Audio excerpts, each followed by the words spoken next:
Millionaire Project, Week 3. The series where a normal, blue collar working mill worker. I'm a guy who drove a forklift for 6 years and ran cranes in a giant factory for 8 years. I shoveled coke, what we call basically like charcoal that feeds the furnaces, for a year and a half. All right? Blue collar guy. I grew up without a dad that had money, without an uncle that had money, without a grandparent that had money. And in this series, every week I will post a video until I become a millionaire. If this is the first time you're watching me, check out the other 2 videos where I talk about where I'm at. I'm not starting exactly from zero because I have a very successful YouTube channel where I have 302,000 subscribers.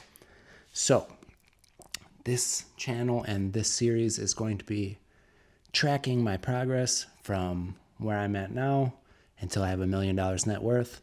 And when I get there, I'll probably just start doing millionaire stuff on this channel. So that'll be a fun time. But anyway, I just want to share what's been going on in the last week. That's what I'm doing, a weekly check-in and basically journal. So guys, you can see beautiful baby girl here. This is Abigail.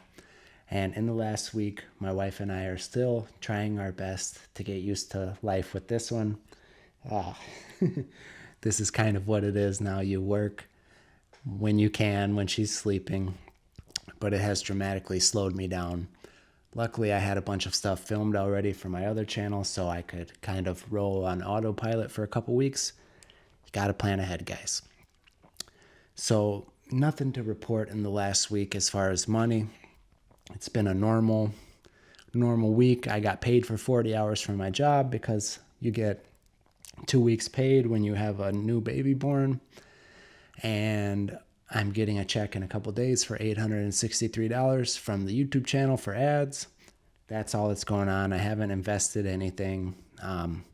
So nothing really to report as far as net worth or strides I've made in that department. But I want to talk about an idea I've been thinking about, what I'm focused on right now to really level up on my other YouTube channel and therefore my money-making abilities. Right now I'm really focusing on 10xing everything, and I know that's a cliche, but let me explain. So I'm listening to an audiobook called 10x is easier than 2x. Let me say real quick, somebody commented on one of the other videos and basically said, don't worry about books, get into, working, and I completely agree. But everything that I read, I put into immediate action, and if it's not something new that I need to know, new and valuable information that I can use, I don't read it. So I agree with you 100% if you're sitting around reading Game of Thrones or things like that, but I'm reading books by successful people, for successful people, and for me personally, somebody who did not have a role model in business or a role model in my life who knew how to make money, I for sure need that. I really need that just to start wrapping my mind around the things that somebody who grew up with a successful dad would have already known. So I completely get where you're coming from about get to action, but I've been taking massive action for 5 years on my other YouTube channel, and I work crazy at the mill. You guys know how that is if you're a blue collar guy too. But these ideas are priceless to me. I need to get these ideas from successful people so that when I'm around other successful people, I know the lingo and I speak the language. And I've been rubbing elbows with some successful people lately, so it's not an option for me. I need to do that, but I do it in audiobook form most of the time so that I don't waste my driving time.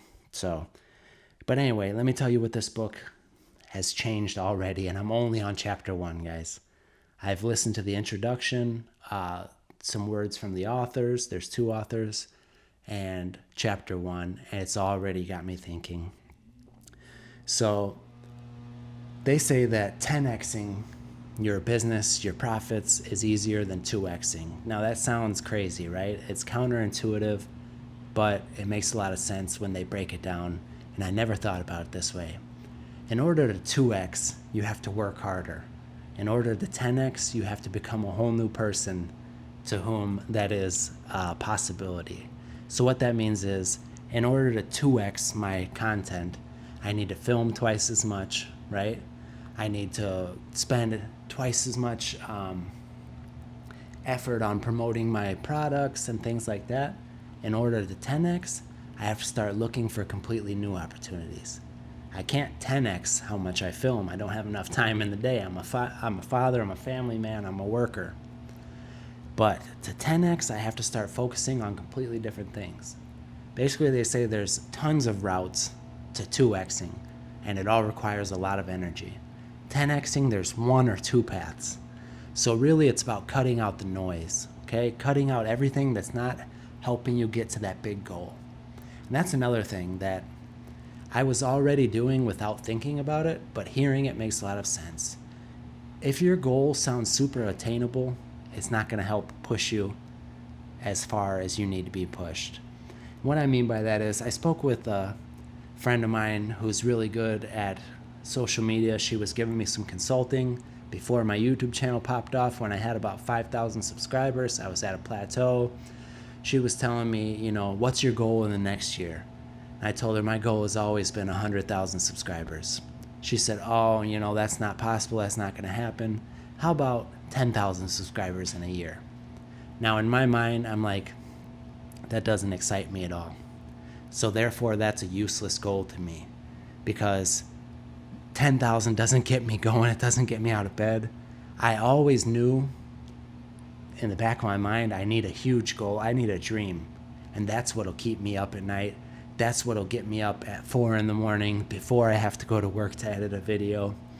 So I need a big goal. I'm that kind of person. And 3 months later, I had my 100,000 play button, and now I've got way more subscribers than her. But it's not a contest. She's awesome. I'm just saying, other people might try and put you in a box, but don't do it. I need a big goal.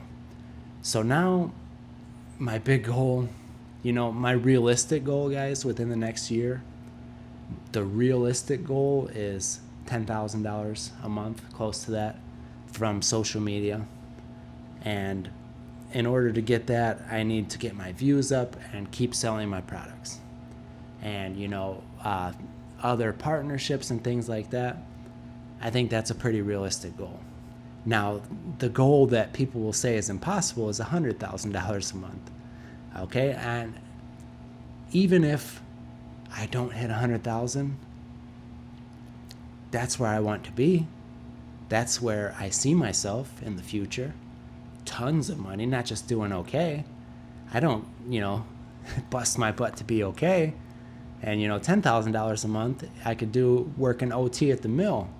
So I'm trying to far exceed my station where I'm at now. And I don't work overtime, by the way, guys. I made like $93,000 last year. So I don't make $10,000 a month at the mill. But I could if I lived there like some of the other guys are. But I'm not sacrificing my time with this one and my 11-year-old and my wife in order to do it. So I'm trying to far exceed what I do right now.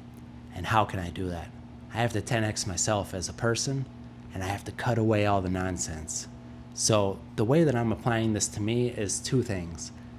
I'm changing two things, and these two things I've known I needed to change for quite some time, but I didn't. One, because I'm cheap. Two, I'm not giving you the finger. This is my two while I hold the mic and my baby.